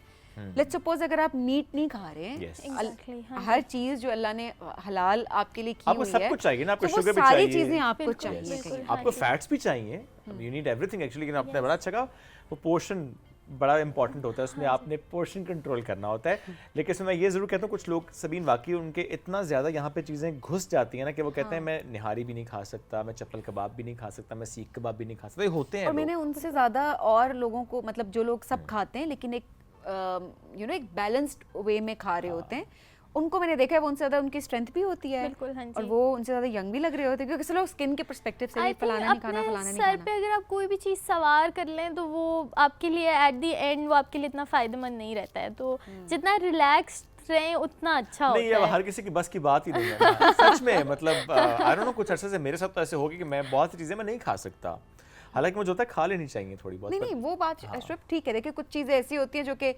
मुझे होता है कि मतलब वो मेरे से भी नहीं खाई जा रही होती, लेकिन इट्स लाइक कि आपको दिन को सैलड ही खाना है, हाँ, ये सुबह तो आपको specific नहीं टोस्ट होना ही खाना है, आप कभी पराठा खा ही नहीं सकते एंड ऑल दैट। मैं कहती हूँ ये बड़ी अजीब सी बातें होती हैं, आप हर चीज़ पोर्शन कंट्रोल के साथ, हाँ अनटिल एंडलेस आपकी कोई मेडिकल कंडीशन नहीं है, कोई health condition plus I think her body different है, कुछ बॉडीज ऐसी होती है जो नान खा लेती हैं, कुछ है जो नहीं खा सकते। आई थिंक बिल्कुल, हाँ इट जी। All depends on your body, your routine and everything. कोई ऐसा फेवरेट सभी कुछ मुझे याद है, मैं एक्सप्लेन नहीं करना चाहता। इसलिए अगला सवाल की तरफ बढ़ेंगे।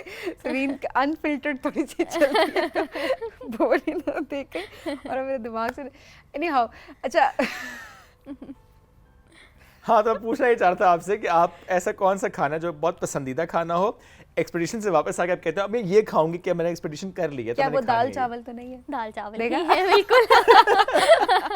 अच्छा, सो आप जब ट्रैक पे होते हैं ऑब्वियसली वो आपको उस हिसाब से चीज़ें एडजस्ट करके खिलाते हैं कि आपकी एनर्जी भी मतलब वापस आप ट्रैक करके पहुँचें, आप ऐसी चीज़ खाएं, बीन्स खाएं, ऐसी चीज़ें खाएं, सूप्स पिएं, वेजिटेबल्स खाएं, जिससे आपकी एनर्जी रीगेन हो जाए सारा दिन जो आपने एक्सर्ट किया है। तो ऑब्वियसली वहाँ पे हमारी कोशिश ये होती है कि हम रोटी खा लें, उससे ज़्यादा एनर्जी आ जाती है। तो वापस आके सबसे पहली चीज़ यही होती है कि दाल चावल खा लें या मैकडॉनल्ड्स खा लें जाके।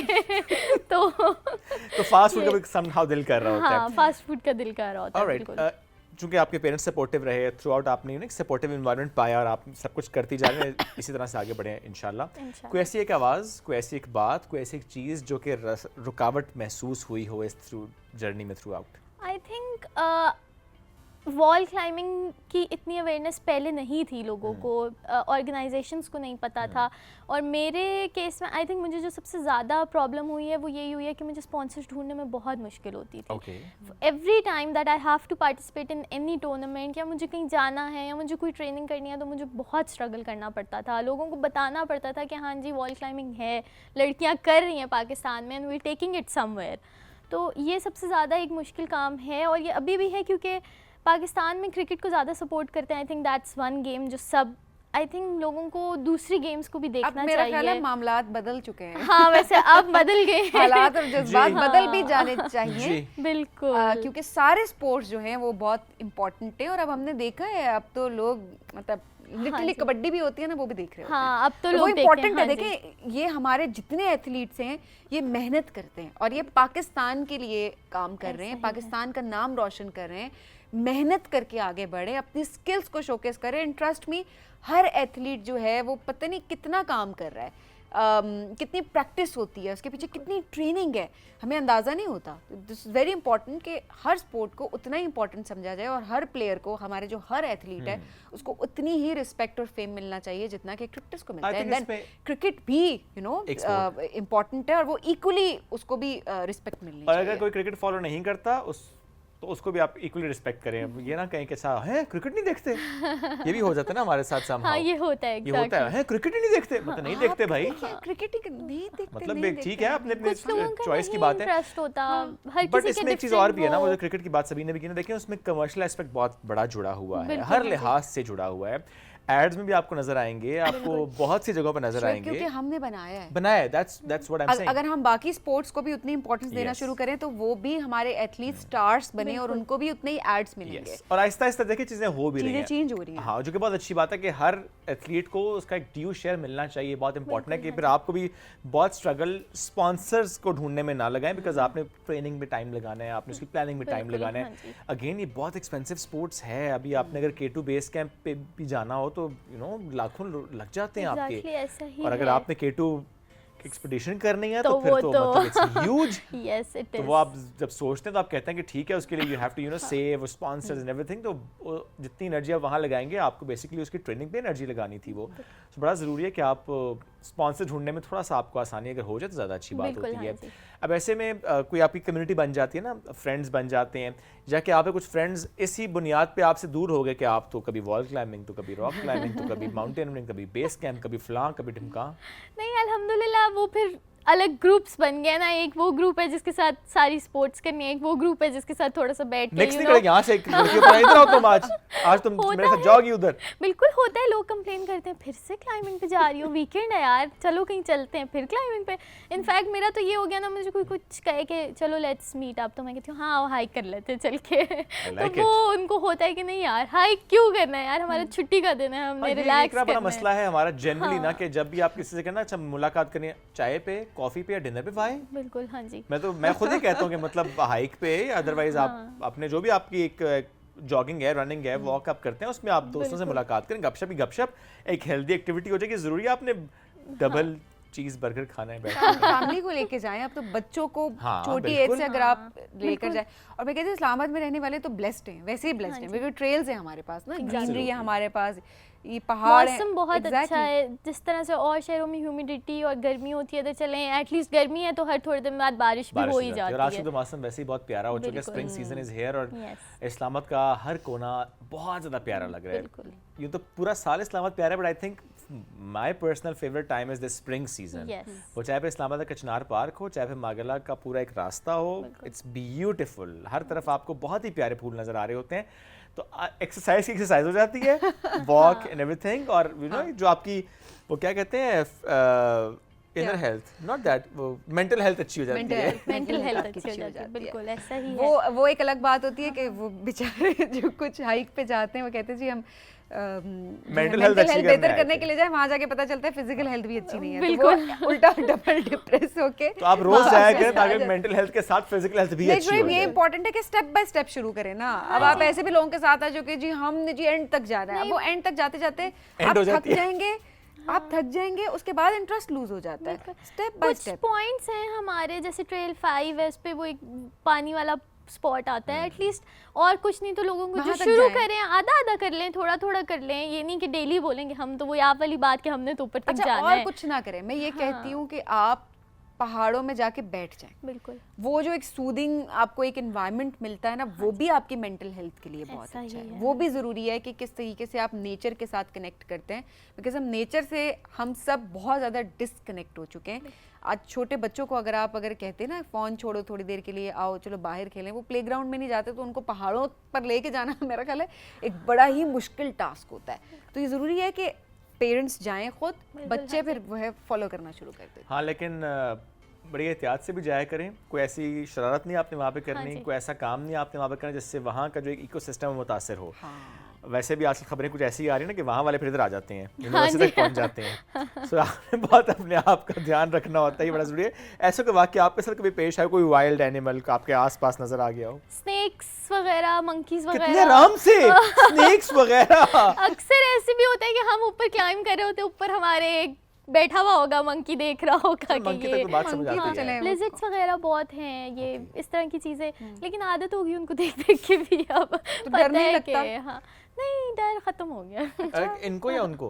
हाँ, उनको शायद लगता हो हमें देख के कि मतलब ये किसी को भी कि ये हमारे हैबिटेट में क्या कर रहे हैं, लेकिन अच्छा। ये कि आप लोग जब जाएं लोगों से यही है कि ख्याल करें, उनको डिस्टर्ब नहीं करें। ऑब्वियसली आप उनको तंग करेंगे तो वो आपको भी तंग करेंगे फिर। Absolutely. अच्छा, वैसे इकरा कोई किसी से भी हम पूछते हैं ना कि जब आप पहाड़ों पे जाते हैं, कोई एक्सपीडिशन होता है, तो कोई आपके साथ कोई सुपर नेचुरल पैरानॉर्मल एक्टिविटी ऐसा कुछ होता है, लोग ऐसा experience अपने किया हो। एक्सपीरियंस कुछ बता रहे होते हैं कि कुछ ऐसा हुआ जो कि अजीब Unusual था। अनयूजुअल था। अच्छा वैसे क्या आपके साथ हुआ है? शुक्र अल्लाह का मुझे कभी ऐसा फील नहीं हुआ, हालांकि डर बहुत लगता है। ऑब्वियसली आप एक हाइट पे हैं, बिल्कुल आपके आसपास सिर्फ पहाड़ ही हैं और कुछ भी नहीं है, लेकिन अल्हम्दुलिल्लाह शुक्र अल्लाह का मुझे कभी ऐसा फील नहीं हुआ। हाँ जी, ये है कि अभी जब हम त्रिशमीर गए थे, वहाँ पे चित्राल के जो लोग हैं उनका मानना है कि त्रिशमीर is the land of fairies. Okay. तो उनको थोड़ा होता था कि आपने ख्याल करना है, there is a specific point जिसको वो क्रॉस करने से पहले वहाँ पे आप अपना एक वो करते हैं, उनका कोई ट्रेडिशन है, चीनी वगैरह डालते हैं। अच्छा। और लेकिन मुझे चीनी कभी- डालते हैं? हाँ जी, फॉर द फेरीज़ के उनको लगता है कि इस पॉइंट से आगे फेरीज़ हैं और वो Okay. वहाँ पे उनके लिए पूरा करके उनसे एक तरह से तो इजाज़त proof है इसको लेते हैं। डायबिटीज करानी है। वो एक तरह से उनका एक ट्रेडिशन, वो एक तरह से इजाज़त लेते हैं कि we are entering into your land, so please allow us to go safely and this come is something back. New for us. हाँ जी, चीनी नहीं वहाँ रखते हैं। वो वहाँ रखते हैं बस वैसे ही पत्थरों के ऊपर। हाँ वो जी, मैसेज है और उनका कि वो हम अपनी चीनी के टेरिटरी पहाड़ में तो जा नहीं रहे वहाँ हैं। पे कहीं बिल्कुल। जहाँ एंड हुए इफ हुए। यू से नो टू देम, वो इस चीज़ को काफ़ी सीरियस लेते हैं और वो अच्छा। ऑफेंड होते हैं, बिकॉज उनका एक है कि उस एरिया में है ही है। सही। लेकिन शुक्र अल्लाह का, आई कीप रिसाइटिंग आयतुल कुर्सी, तो अल्हम्दुलिल्लाह सब सही रहा है सब अभी सही है, तक। कभी कोई मसला हुआ कभी नहीं कोई है। उनके ऐसा बिलीव्स मसला- हैं ऑब्वियसली, तो उनके हाँ जी, उनके अपने कोई पुराने believe and let's respect that, क्योंकि देखिए वहाँ के लोग हैं, उनका एक है बिल्कुल। कल्चर बन जाता है somehow, तो वो अगर आप नहीं उसकी रिस्पेक्ट करेंगे तो वो कहेंगे आगे नहीं जाना, वापस हाँ, चलो। वो बिल्कुल वो जिम्मेदारी नहीं लेते हैं, फिर वो कहते हैं कि हमारी जिम्मेदारी नहीं है अगर आपको आगे कुछ हो गया तो। Okay. उनका एक है, हो सकता है उन्होंने कुछ फील किया हो, उनको कुछ पता हो, उनका कोई पुराना बना हुआ हो। बट आई थिंक ये हाँ सारी जी। चीज़ें ऐसी हैं जो इसी तरह बन जाती हैं कि एक किसी और तरह से वाक़या हुआ होता है और किसी और तरह से परसीव हो जाता है और इसी तरह से फिर नस्ल दर नस्ल चलता रहता है, फिर आप इतने रिजिड हो जाते हैं कि आप कहते हैं इसके बगैर आपने चलना ही नहीं है। If you dig into that, कभी आप वहाँ पे जाएं, लोगों से बात करें, करते करते मालूम शायद होगा कि नहीं वो ऐसे किसी ने चीनी रख दी थी। एग्जैक्टली। You never जैसे know. आप सैफुल मुलूक जाएं, वहाँ पे कितने डिफरेंट गाइड्स हैं, वो अलग अलग स्टोरी सुनाते हैं। अलग अलग कि कहानी है। 14वीं रात को आते हैं तो मैं और तो पता हर नहीं बार जाए उनका अलग कहानी different- सुने, अच्छी एक्टिविटी है। एग्जैक्टली, हर किसी की उधर, हर गाइड की एक अलग कहानी है कि पता नहीं झील के अंदर तो कुछ बिक रही है है, या बिक रही क्या है, बिक रही है, है। तो वो बिक रही है बस। क्या guide- पता आपको वाकई वो सच हो फिर। For God's sake. जितने वो आपको एक अच्छे तरीके से सुना रहे होते हैं, तो बिल्कुल। ऑब्वियसली यू नेवर मतलब कन्विंस कर लेते हैं ना। सभी ने इतनी इतने कहानियां लोग- सुन ली, कौन सी वाली सच होगी, मैं ये कंफ्यूज हूं ना। मैं कहती हूँ इतनी कहानियों में कोई एक तो सच हो शायद। अगर हो जाए वैसे आपको You never कॉन्फिडेंस know मिलेगा ना। ना वैसे। You never know. I mean आप बताएं, आपके कुछ साथ कभी हम जरा ऑडियंस से भी बिल्कुल, पूछते हैं हाँ कि जी, exactly. कोई कहानी हो आज हमें आप लिख के भेजें, कोई छोटी अभी रुदाद ना लिख के भेज देगा हमें, कोई मतलब एक छोटा सा वाकया अगर आपके साथ कुछ ऐसा हुआ हो या आपके इलाके में कोई ऐसा ट्रेडिशन हो जिसको फॉलो करते आ रहे हैं लेकिन किसी को नहीं पता कि वो ठीक है या गलत है, ना आप उसको ठीक कह सकते हैं ना आप उसको गलत कह सकते हैं, बस फॉलो कर रहे हैं सब लोग। कुछ ऐसा आपके साथ कोई ऐसी एक्टिविटी हुई हो, ऐसा कोई इंसिडेंट हुआ हो, वो हमसे ज़रा शेयर करें, because we would love to know कि हर Absolutely. इलाके में ऐसी कौन सी रस्में या ऐसी कौन से वाकयात हैं जो कि बस पुराने चलते आ रहे हैं और बस लोग उसको ऐसे ही बस फॉलो करते जा रहे हैं, माने ना माने लेकिन फॉलो कर रहे हैं। सो ये ज़रा इंटरेस्टिंग सी एक एक्टिविटी होगी। Absolutely, We let's want- do that. आज कोशिश करेंगे कि आज हम इसको कर लें या आप आज हमें भेजेंगे कल तो हम बताएंगे। कल जो है वो लाइव शो में एक इसका प्रॉपर सेगमेंट रखते हैं और हम ज़रा शेयर करेंगे। Absolutely, thank you very much, आपने You're साथ ज्वाइन किया। welcome. इंशाल्लाह बहुत जल्द ये वक्त आएगा कि हम इकट्ठे बैठे होंगे और हम आपका K2 सेलिब्रेट करेंगे इंशाल्लाह, अल्लाह सबको इंशाल्लाह, सलामत definitely. रखे जी उस दिन को आमीन। सेलिब्रेट करने के लिए। अब लेंगे ब्रेक से वापस आएंगे, रहिए हमारे साथ। ये है राइजिंग पाकिस्तान।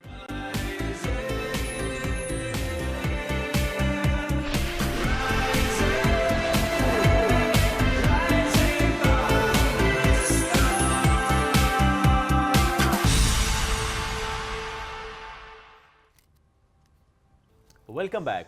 आज कचरे के खात्मे का आलमी दिन यानी international zero waste day observe किया जा रहा है। कितना ज़रूरी है इस पर बात करना और कितना ज़रूरी है इस पर काम करना।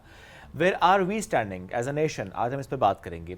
पाकिस्तान, यहाँ पे किस तरीके से कचरा प्रोड्यूस होता है, किस तरह से ठिकाने लगाया जाता है और किस तरह से हम उसको बेहतर कर रहे हैं इस निज़ाम को, और कैसे उससे हम अपनी इकॉनमी को फ़ायदा पहुँचा सकते हैं। बहुत से ममालिक इस मामले में हमने देखा कि बहुत अच्छा काम उन्होंने किया और उनसे सीख के हम किस तरीके से आगे बढ़ सकते हैं। आज इस मौजू पे हमें गुफ्तगू करनी है। हमें ज्वाइन किया है ज़ैनब नईम साहिबा ने, आप SDPI के साथ मुंसलिक हैं और इस वक्त गवर्नमेंट के साथ मिलकर जो पॉलिसी है उस पर काम करें जो कि सर्कुलर इकोनॉमी से रिलेटेड है, जो कि वेस्ट को स्पेसिफिकली टारगेट करती हैं। उनको वेलकम करेंगे। अस्सलाम वालेकुम जी ज़ैनब, कैसी हैं आप? वालेकुम अस्सलाम, अल्लाह का शुक्र। Great to have you Zainab. आज चूँकि इंटरनेशनल ज़ीरो वेस्ट डे है, थोड़ा सा हम इस पर समझते भी हैं पाकिस्तान, क्योंकि हर साल हम देखते हैं कि स्टैट्स हमारे सामने आते हैं कि इतना लाख टन कचरा पाकिस्तान प्रोड्यूस कर रहा है और उसमें से किस तरह से हम उसको ठिकाने लगा रहे हैं, थोड़ा सा बताएं प्लीज़ स्टैट्स। जी बिल्कुल, ये जो ज़ीरो वेस्ट डे है ये 2022 से यूनाइटेड नेशन जनरल असेंबली ने सेलिब्रेट करना शुरू किया और इसका बेसिक पर्पस ये था कि पूरी दुनिया में भूख बढ़ती जा रही है और गुर्बत बढ़ती जा रही है, जिसकी वजह से वो हम कहते हैं ना कि खुराक की जो एक्सेस है वो कम हो रही है। और इसका एक बहुत बड़ा जो रीज़न है वो ये भी है कि बहुत से ज़राअत से मुतल्लिक़ जो ममालिक है जिनकी मईशत उस पर डिपेंड करती है, वहाँ पे ज़राअत तबाह हो रही है क्लाइमेट चेंज की वजह से या किसी कॉन्फ्लिक्ट की वजह से। पाकिस्तान में हम लोग सालाना 50 मिलियन टन कचरा प्रोड्यूस करते हैं। उस 50 मिलियन टन में तकरीबन 60% कचरा जो है वो आपका ऑर्गेनिक वेस्ट है, जिसमें आपका ये किचन वेस्ट है, हॉस्पिटैलिटी सेक्टर का वेस्ट है, इसके अलावा आपका ये जो लिटर, ये जो गार्डन वेस्ट होता है वगैरह वगैरह। लेकिन उस 60% को भी अगर मज़ीद ब्रेक डाउन करें तो उसमें 30% जो है वो आपका फूड वेस्ट है। और इस साल जो आपका ज़ीरो वेस्ट डे का थीम है वो भी फूड वेस्ट से रेलेवेंट है कि फ़ूड वेस्ट को आप कैसे रिड्यूस कर सकते हैं। पाकिस्तान में बदकिस्मती से हम लोग कचरा जो है वो सेग्रीगेट या अलहदा नहीं करते, क्योंकि ये जो फूड वेस्ट है इसमें बहुत ज़्यादा पोटेंशियल होता है कि आप इसकी खाद बना सकते हैं, इसको रीयूज़ किया जा सकता है, खाद और जानवरों की फीड के तौर पे भी इसको रीयूज़ किया जा सकता है। कंपोस्टिंग की बात बिल्कुल कंपोस्टिंग की बात कर रही हूँ, लेकिन वो हमारे मुल्क में उस तरह से नहीं होती, इसलिए बहुत ज़्यादा ये ज़ाया चला जाता है और हम इसको यूज़ करते हुए जो अंडर प्रिविलेज लोग हैं उनको भी खाना प्रोवाइड कर सकते हैं, लेकिन वो अभी फ़िलहाल नहीं हो रहा है ऐसा। तो ये एक चीज़ है जिस पे बहुत ज़्यादा काम करने की ज़रूरत है। अमूमन ये कहा जाता है कि हमारे मुल्क में प्लास्टिक के कचरे का बहुत बड़ा मसला है, लेकिन वो टोटल 7 से 8% का वो जो है टोटल चैलेंज आता है, इससे ज़्यादा नहीं आता। ये 30% चैलेंज है जिस पे ज़्यादा बात नहीं हो रही। कितनी इंपॉर्टेंट बात है। ये वैसे क्योंकि वाकई हमने हमेशा प्लास्टिक वेस्ट, हम इसके प्लास्टिक का इस्तेमाल ना करें, और मेरा ख्याल है आज के दिन की मुनासबत से भी हर तरफ कैंपेन से नो टू प्लास्टिक और यही हमें नज़र आ रही होगी। ये क्या रवैये नहीं हम चेंज कर पा रहे लोगों के? बिकॉज दिस इज़ समथिंग कि ये हमारे कंट्रोल में है और आप ख़रीद के लाने के बजाय आप घर में ही उसको खाद बनाकर आप उसको यूटिलाइज़ कर सकते हैं और फिर एक ऑर्गेनिक चीज़ है आपके सामने। इन रवैयों के हवाले से क्या काम कर रहे हैं इस वक्त हम? देखिए, हर वो चीज़ जो ज़रूरत से ज़्यादा है वो वेस्ट बन जाती है। तो ये हम कहते हैं कि रिस्पॉन्सिबल कंजम्पशन, यानी जो कंज्यूमर है, यानी कि हम लोग, हमें इस चीज़ पे बहुत ज़्यादा रिस्पॉन्सिबिलिटी हम पर आयद होती है कि हम कौन सी चीज़ कितनी इस्तेमाल करें, फिर चाहे वो फूड वेस्ट हो या प्लास्टिक हो। हम जितना प्लास्टिक डिमांड करेंगे उतना वो प्रोड्यूस होगा मार्केट में। हम अगर प्लास्टिक डिमांड नहीं करेंगे तो वो प्रोडक्शन उसकी नहीं होगी। हम कहेंगे हमें ग्लास बॉटल या रीयूजेबल चीज़ चाहिए, तो वो चीज़ प्रोड्यूस होना शुरू हो जाएगी। तो ये बिहेवियर्स बहुत ज़्यादा मैटर करते हैं। हमारी अनफॉर्चुनेटली जितनी कैंपेन्स हैं वो बिहेवियर से ज़्यादा बैन्स पे फोकस करती हैं। किसी भी चीज़ को बैन करने से पहले ज़रूरी है कि आप आवाम को बताएं कि क्यों बैन करना ज़रूरी है और इसके लिए ऑल्टरनेट पे आप क्या इस्तेमाल कर सकते हैं। इसी तरह किचन में अब ये जैसे सब्जियों के छिलके, फलों के छिलके, अंडे के छिलके, ये हम लोग फेंक देते हैं। ये आपके जो गार्डन है या बाग है, ये उसमें बहुत अच्छी खाद के तौर पे यूज़ किया जा सकता है। और पाकिस्तान में स्मॉल मीडियम एंटरप्राइजेस हैं जो कि यंगस्टर्स लीड कर रहे हैं, वो ये काम कर भी रहे हैं कि कुछ अपने लेवल पे कम्युनिटी से कचरा उठाते हैं, ऑर्गेनिक वेस्ट को अलहदा करते हैं और खाद बना के बेचते हैं।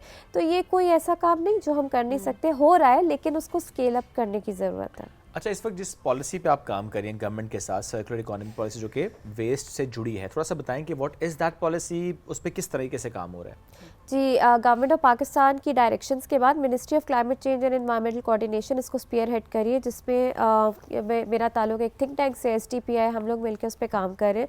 सर्कुलर इकोनॉमी पॉलिसी में हर वो सेक्टर को देखा जा रहा है जिससे वेस्ट बन रहा है और वो वेस्ट रीयूज़ हो सकता है और पाकिस्तान की मईशत को कैसे फ़ायदा दे सकता है। तो सर्कुलर इकोनॉमी का मतलब ये है कि आप चीज़ों को डिज़ाइन ऐसे करते हैं कि उसका वेस्ट कम से कम हो और उसको रीयूज़, रिपेयर, रिसाइकलिंग में लेकर आते हैं। उसमें मुख्तलिफ सेक्शन है। सबसे पहला सेक्शन है उसमें वेस्ट का, और उस वेस्ट में भी ऑर्गेनिक वेस्ट है, प्लास्टिक वेस्ट है और इलेक्ट्रॉनिक वेस्ट है, जिस पे हम लोग काम कर रहे हैं कि वो कैसे पाकिस्तान की मईशत को फ़ायदा दे सकता है इसके रीयूज़ में, बजाय इसके कि हम ज़ाया करें। क्योंकि हम लोग सिर्फ वेस्ट प्रोड्यूस नहीं करते, हम लोग इम्पोर्ट भी करते हैं। सेकेंड हैंड कपड़ा है, इसके अलावा प्लास्टिक मटीरियल है, है, और वो इंपोर्ट करने की ज़रूरत इसलिए पेश आती है कि हमारे मुल्क में जो रिसाइकलिंग इंडस्ट्री है जो कि 90% इनफॉर्मल है, लेकिन फिर भी एक इंडस्ट्री चलती है, वो क्योंकि कचरे की सेग्रीगेशन नहीं होती तो उनको साफ़ प्लास्टिक नहीं मिलता, तो वो बजाय पाकिस्तान में मिले वो इम्पोर्ट करते हैं प्लास्टिक। और प्लास्टिक की जो इंडस्ट्री है जो रिसाइकल पेट बॉटल्स बनाते हैं, इस तरह से उनको भी अक्सर इंपोर्ट करना पड़ जाता है, जिसकी वजह से रिसाइकल प्रोडक्ट की प्राइस जो है वो ज़्यादा होती है। अगर हम सेग्रीगेट करें अपने ही मुल्क में तो हमें इंपोर्ट ही ना करना पड़े हम, और उसकी प्राइस भी कम हो और कंज्यूमर को भी वो कम प्राइस पे बेचा जाए, तो ये एक चैलेंज है। उसी पॉलिसी में कंस्ट्रक्शन वेस्ट को भी देखा जा रहा है, टेक्सटाइल और सेकेंड हैंड टेक्सटाइल वेस्ट को भी देखा जा रहा है कि कैसे उसको कंट्रोल किया जा सकता है। फिर एनर्जी सेक्टर में ये जो आपके सोलर पैनल है, आइंदा आने वाले सालों में ये भी वेस्ट बन सकता है। तो और फिर पानी जो है एग्रीकल्चर और इंडस्ट्री में उसके वेस्ट को कैसे रोका जा सकता है, तो वो बहुत कॉम्प्रिहेंसिव पॉलिसी है विद एक्शन प्लान और अकाउंटेबिलिटी मेजर्स वो बनाई जा रही है। जल्द ही गवर्नमेंट ऑफ पाकिस्तान उसको लॉन्च कर और रही है। इसमें जो मेन आपने बताया कि सेग्रीगेट नहीं किया जा रहा जी। बहुत से ममालिक में हमने देखा है कि बिन्स लगी हुई होती हैं, मैंडेटरी होती हैं कि आपने प्लास्टिक है तो प्लास्टिक की जगह पर ही फेंकना है, और आप सेग्रीगेट वहीं पर हर लेवल पे किया जा रहा होता है।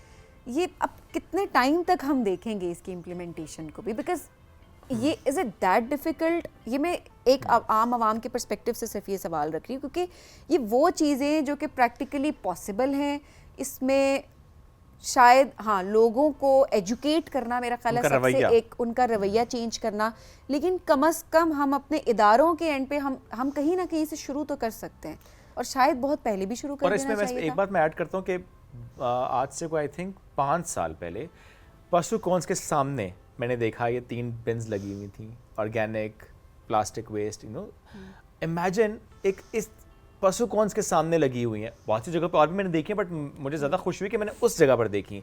सो हो रहा है काम, बट वो जो सबीन की बात है ना, वो जो हमारा रवैया है, हमारी अंडरस्टैंडिंग, अवेयरनेस, एजुकेशन, ये बड़ी इंपॉर्टेंट है। ये देखिए एक इंटरेस्टिंग फैक्ट मैं बताती हूँ इसमें, आपका जो वेस्ट सेग्रीगेशन कौन करता है, कूड़ा चुनता कौन है, जो आपका कबाड़िया है। अगर उसी को एम्पावर कर दिया जाए तो ये मसला ख़त्म हो जाता है। देखिए हाउस होल्ड लेवल पे ठीक है, हम कुछ अच्छी सोसाइटीज़ में तो वेस्ट मैनेजमेंट कंपनीज सेग्रीगेट कर लेंगी, लेकिन हमारी पॉपुलेशन देखिए किधर पहुंच गई है। जो आपके स्लम एरियाज़ हैं, पेरी अर्बन एरियाज़ हैं, वहाँ पे हर एक को अगर आपने अलहदा बिन्स लगाए हुए भी हों तो वो क्यों सेग्रीगेट करेंगे, वो तो कहेंगे चलो हम बेचते हैं, हमें कुछ पैसे मिल जाए इस चीज़ के। तो हमें इकोनॉमिक डायनामिक्स देखने पड़ते हैं। इसके लिए एक मॉडल है जो कि अख्तर हमीद खान फाउंडेशन ने, जिनके साथ हम काम कर रहे हैं, साहिवाल में एक प्रोजेक्ट वो काम कर रहे हैं, उन्होंने इंटीग्रेटेड रिसोर्स रिकवरी सेंटर, ये छोटा सा वो जगह है जहाँ पे कबाड़िया जो है कूड़ा वेस्ट मैनेजमेंट कंपनीज इकट्ठे लाके डंप करती है, वहाँ से कबाड़िया लेकर आता है, उसको अलहदा कर देता है, प्लास्टिक अलहदा कर देता है, ऑर्गेनिक वेस्ट अलहदा कर देता है। ऑर्गेनिक वेस्ट जो है उसकी खाद बना दी जाती है, और जो प्लास्टिक है वो फिर आगे रिसाइकलर्स को बेच दिया जाता है। ये इम्प्लीमेंट हो रहा है इधर इस्लामाबाद के भी एक आध इलाके में है, पेशावर साइड पे है, और साहिवाल में हो रहा है। तो हम लोग जो एज अ थिंक टैंक यही सजेशन दे रहे हैं कि हर म्यूनिसिपैलिटी लेवल पे अगर ये सेंटर बना दिया जाए जिसमें जो कबाड़िया जिसको पता है कूड़ा कैसे अलहदा करना, उसी को रजिस्टर करके स्मॉल मीडियम एंटरप्राइजेस के साथ कनेक्ट कर दिया जाए, तो आपका ये घर घर से अलहदा करने का मकसद ख़त्म हो जाएगा, बजाय उसके कि वो वहीं पर ला के अलहदा करें और वहीं से जो है आपकी एक पूरी इंडस्ट्री चलती है। तो ये सजेशन हमारी तरफ से है, जो ऑलरेडी सोल्यूशन मौजूद है। हमें ज़रूरत नहीं कि हम जापान से या यूरोप से कोई सोल्यूशन इंपोर्ट करें अपने कचरे को मैनेज करने के लिए। हमारे यहाँ ऑलरेडी एक चीज़ है, बस उसको स्केल अप करने की ज़रूरत है। यही तजवीज़ हमने सर्कुलर इकॉनमी पॉलिसी में भी दी है, जो कि अब देखें कि किस तरह से स्केल की जाती है, लेकिन प्राइवेट सेक्टर का रोल बहुत अहम है इसमें। अच्छा, हम शहरों की बात करें, हम देहात की बात करें, कहाँ पर चैलेंजेस आपको ज़्यादा दिखाई देते हैं, या कहाँ पर पोटेंशियल ज़्यादा है कि यहाँ से हम वेस्ट को सही तरीके से रिसाइकिल करके इकोनॉमी को फ़ायदा पहुँचा सकते हैं? देखिए ये सारा कनेक्टेड है, और इस वक्त सबसे ज़्यादा बर्डन जो है वो आपके शहरों पर पड़ रहा है। इसकी मिसाल ऐसे लीजिए कि अभी सैलाब आते हैं शहरों में, तो ड्रेनेज जो है वो टोटल कोलैप्स कर जाती है, क्योंकि वहाँ पे कचरा मैनेज नहीं होता। दरियाओं में हमारा जितना वेस्ट है, kitchen waste, construction waste, plastic waste सब कुछ दरियाओं में चला जाता है या नदी नालों में बहा दिया जाता है, क्योंकि लैंडफिल प्रॉपर नहीं है, या ओपन डंप करके उसको कभी जला दिया जाता है, उससे भी पोल्यूशन होती है। तो ज़्यादा वेस्ट प्रोड्यूस हो रहा है आपके शहरों में, अर्बन सेंटर्स में, वहीं से फिर जाहिर सी बात है जब वहाँ पे मैनेज नहीं होता तो वो फिर देहात आपके, अब देखें आपकी कोई जोन्स तो बनी हुई नहीं है जो आपको बता सकें कि ये पेरी अर्बन एरिया है, स्लम एरिया है और ये देहात शुरू हो गए। अब इतना ज़्यादा आबादी, इतनी आबादी बढ़ गई है, फिर क्लाइमेट चेंज की वजह से भी आपकी आबादी जो है वो देहातों से शहरों में मूव कर रही है। तो ये इसकी सबसे बड़ा इसका चैलेंज आता ही आपके शहरों में है। शहरों में जो है आप अगर प्रॉपरली इसको मैनेज करवा देते हैं तो देहात में मैनेज करना आसान होगा। अभी पंजाब में गवर्नमेंट ऑफ पंजाब ने सुथरा पंजाब इनिशिएटिव जो है वो उसमें इंश्योर किया है कि बड़े शहरों में एटलीस्ट जो है आपकी वेस्ट मैनेजमेंट प्रैक्टिसेस एटलीस्ट कूड़ा इकट्ठा होकर उसको कलेक्शन पॉइंट ऑफ व्यू से जो है वो इंश्योर किया जाए कि 90% वो इकट्ठा होना शुरू, पहले तो इकट्ठा ही नहीं हो रहा था। मेरे ख्याल से अगर हम उस मॉडल को भी रेप्लिकेट करना शुरू करें सूबों में, अभी आप गिलगित की बात कर रहे थे, वहाँ प्राइवेट सेक्टर बहुत ज़्यादा इन है, आपके मल्टीनेशनल कॉर्पोरेशंस वहाँ पे बहुत ज़्यादा काम कर रहे हैं, तो मेरे ख्याल से ये मिल के काम करे, गवर्नमेंट के अकेले बस की बात नहीं है, मिल के होगा और हो सकता है। और क्या हम थोड़ा स्टडी भी करते हैं कि स्वीडन ने क्या किया, जापान ने क्या किया, जर्मनी ने क्या किया, या स्लोवेनिया की कैपिटल को जिस तरह ज़ीरो वेस्ट कहा जाता है, तो क्या हम उनके मॉडल्स को भी स्टडी करते हैं? बिल्कुल। अब जैसे मैं आपको मिसाल देती हूँ साउथ कोरिया और जापान में ये जो फूड वेस्ट है हॉस्पिटैलिटी सेक्टर से जो आता है, उन्होंने क्या किया हुआ है कि एक मॉडल है, उसको हम कहते हैं पे एज यू थ्रो मॉडल, पेट, यानी कि जितना आप फेंकेंगे उतना आपको फाइन पे करना पड़ेगा। तो लिमिट लगा दी है बड़े रेस्टोरेंट्स, मीडियम और स्मॉल रेस्टोरेंट्स पे कि आप एक सर्टेन परसेंटेज से ऊपर फूड वेस्ट नहीं कर सकते, और अगर आपका सरप्लस हो रहा है तो फूड बैंक्स बनाए हुए जो कि एनजीओ सपोर्ट करती हैं या स्मॉल मीडियम एंटरप्राइजेस, वहाँ पे वो दे देते हैं और वो फिर आगे अंडर प्रिविलेज लोगों को बेच देते हैं, बल्कि वो एसएमईज को बेचते हैं हाफ प्राइस पे, वो आगे फिर अंडर प्रिविलेज लोगों को बेच देते हैं मजीद हाफ प्राइस पे, पूरा बिजनेस चलता है। तो ये मॉडल है। फिर मतलब बाय लॉ आपको कुछ चीज़ें इन्फोर्स करनी पड़ती। जापान मोस्ट पॉपुलस कंट्री है, वहाँ पे उन्होंने ये चीज़ें इन्फोर्स कर दी और आप कहीं किसी स्ट्रीट पे आपको बिन नहीं नज़र आता, क्योंकि ज़रूरत ही नहीं है, सारा कचरा इतने अच्छे से मैनेज हो जाता है। तो हमारे मुल्क में भी स्मॉल मीडियम एंटरप्राइजेस जो कि यंगस्टर्स चलाते हैं, वो उनके पास आइडियाज़ हैं, सिर्फ हमें हॉस्पिटैलिटी सेक्टर पे थोड़ा लॉ इन्फोर्समेंट के ज़रिए, थोड़ा अवेयरनेस के ज़रिए उनको इन्वॉल्व करें, और ये फूड जो है अगर वहीं से रिड्यूस होना शुरू हो जाए तो हमारे मुल्क में ये फूड वेस्ट का चैलेंज भी कर्टेल हो सकता है। जो आपने बताया था ऑलरेडी जो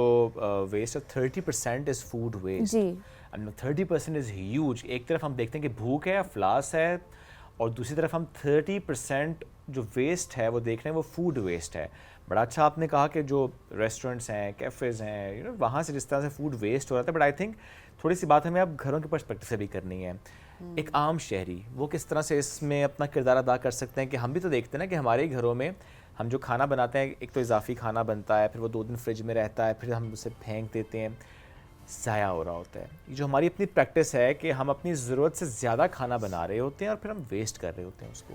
देखिए आपके मुल्क में आप इसको कनेक्ट करें 2 चीज़ों से, एक भूख अफलास, और ये एक मॉरल ड्यूटी है हम लोगों की, चाहे आप मज़हब की रूह से देखें या कल्चर की रूह से देखें, आपको खाना ज़ाया नहीं करना, हर मज़हब में इस चीज़ को मना किया गया है।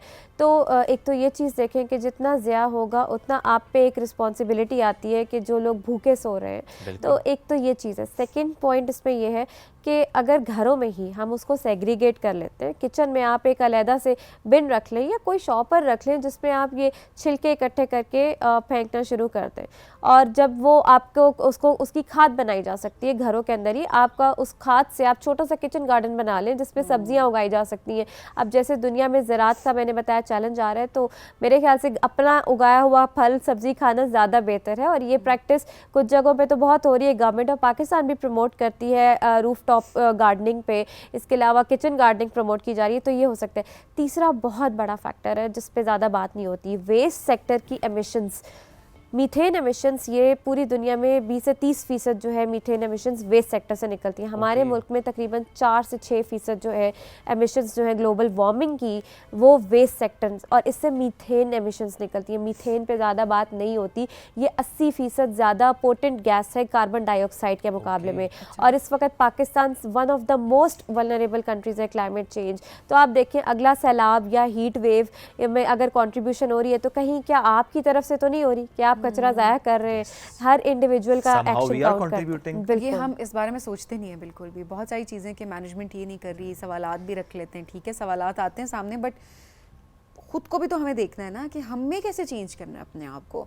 सिर्फ मेहनत के, हमसे मेहनत नहीं होती जी, खाद हमसे तैयार नहीं होती, इजी ये होता है कि बस फेंक दिया, उसके बाद शॉपर बन किया और बाहर जो है घर के बाहर जो है वो कचरा रख दिया, कचरे वाला ले जाएगा और फिर देखेंगे आगे क्या होगा। ये जिम्मेदारी हमारे ऊपर भी है कि किस तरीके से हमने वेस्ट को कम करना है सो दैट हमारा इन्वायरमेंट बेहतर हो सके, बिकॉज इसके असरात हम सबके सामने हैं। ये आज हम ओपनिंग में बात कर रहे थे शुएब कि किस तरीके से ये इम्पैक्ट हो रहा है कि सुबह मौसम अलग है, दिन को अलग है, शाम को अलग है, रात को अलग है। लिटरली एक दिन में आपको 4 तरह के टेम्परेचर, 4 तरह के मौसम आप देख रहे हैं just because of climate change. और Exactly. जब बारिशें होनी थी तो हुई नहीं, और जब नहीं चाहिए तो उस वक्त बारिशों का होना, ये हमारे लिए बार बार एक बहुत ही ऊंचा अलार्म है कि wake up, it's a call from nature. Zainab thank you very much, साथ मौजूद थी। जिस तरीके से पॉलिसी पे आप लोग काम कर रहे हैं, बहुत जल्द वो पॉलिसी सामने भी आएगी। एट द सेम टाइम ये जिम्मेदारी हम सब की है एज एन इंडिविजुअल, इसको अंडरस्टैंड करना कि कैसे अपने वेस्ट को हमने कम करना है, कैसे अपने कार्बन फुटप्रिंट को हमने कम करना है, कैसे हमें ये सोचना है, अंडरस्टैंड करना है और अपने बच्चों तक ये बात पहुंचानी है कि पानी का ज़ाया नहीं करना, कैसे हमने खाने का ज़ाया नहीं करना। वो एक एक अनाज का दाना जिसको उगाने में बहुत मेहनत लगी है, बहुत मेहनत लगी है, वो ज़ाया नहीं करना। अपनी प्लेट में उतना खाना निकालना है जितना हमने खाना है। ये भी बहुत ज़रूरी है कि हमारे यहाँ हम देखते हैं, स्पेशली बच्चों के पर्सपेक्टिव में मैं बात कर रहा हूँ कि बस बच्चों को आप कहते हैं बेटा खाना खाओ, बेटा जितना मर्जी खाना निकाले, वैसे कुछ कहते नहीं। नो, उसको ये समझाएं थोड़ा खाना निकालो, खाओ फिर और ले लेना, बट खाना ज़ाया नहीं होना चाहिए। और रेस्टोरेंट्स पे जिस तरीके से है, Absolutely. अक्सर होता है जी कर दिया जी, पैक भी नहीं कर, पैक करा के लेकर चले जाएं, रात को खा लें, अगले दिन खा लें, या किसी को इसमें दे कोई दें, बुराई नहीं है, किसी को आप दे किसी दें। को दे दें, कम से कम वो ज़ाया नहीं होता। ये इंपॉर्टेंट मैसेज है आज का, जो कि हम सब ने इस पर अमल करना है सो बिल्कुल। दैट हम सब कंट्रीब्यूट कर सकते हों कि किस तरीके से हम अपने क्लाइमेट को प्रोटेक्ट कर सकते हैं। आपसे मुलाकात करेंगे कल, अपना ख्याल रखें, अल्लाह हाफ़िज़।